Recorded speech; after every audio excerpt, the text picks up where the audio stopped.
In July 2011, we were searching about 30 miles east of Niagara in a depth of about 500 feet of water. And we came across a strange target on the bottom of the lake. We deployed a remote operated vehicle and discovered that it was a debris field of construction equipment. The ROV, piloted from the surface, landed on top of the cab of a large construction crane. And the first thing that we noticed was that the anchor line was now caught under one of the pulleys on top of the cab, and the anchor had embedded itself also into the top of the cab structure. In early October 1981, the Lakeshore Construction Company of Muskegon, Michigan, had been working on the water intake discharge system for the New York State Gas and Electric coal-fire plant at Somerset, New York.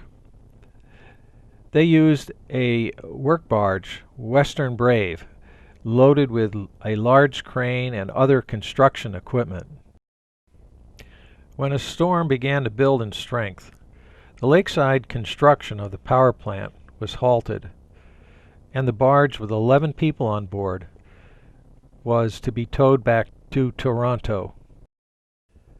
The tug pulling the barge headed into the wind to avoid being capsized by the huge waves that were building. As the storm grew in intensity, with winds upward of 60 miles per hour and waves of 10 to 12 feet, the tug pulling the barge could not make any headway. The Coast Guard was contacted, and a helicopter from the Canadian Forces was immediately dispatched to rescue the workers stranded on board the work barge.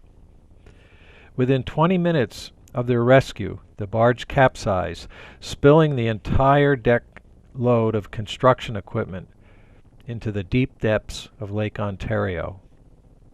The crane, we believe, is a Maniwak 4600. A short distance from the cab and the crane, there lies another section of crane estimated to be about 75 feet in length. An overturned trailer, tanks, large clamshell grab, an unidentified rectangular box, cables, and torn pieces of metal were just some of the items captured on nearly 1 hour of video that was collected as the ROV explored the area of this construction equipment debris field.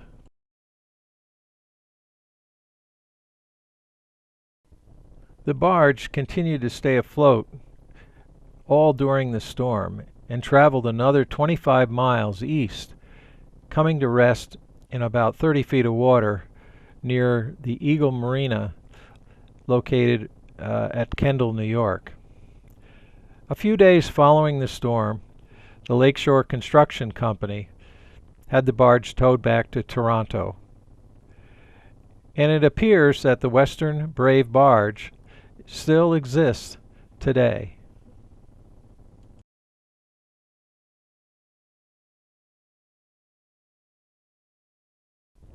Our shipwreck exploration team consisted of Dan Scoville, who did a fantastic job in piloting the ROV in this very hazardous environment of construction equipment debris, and Jim Kennard, Chip Stevens, and Craig Hampton.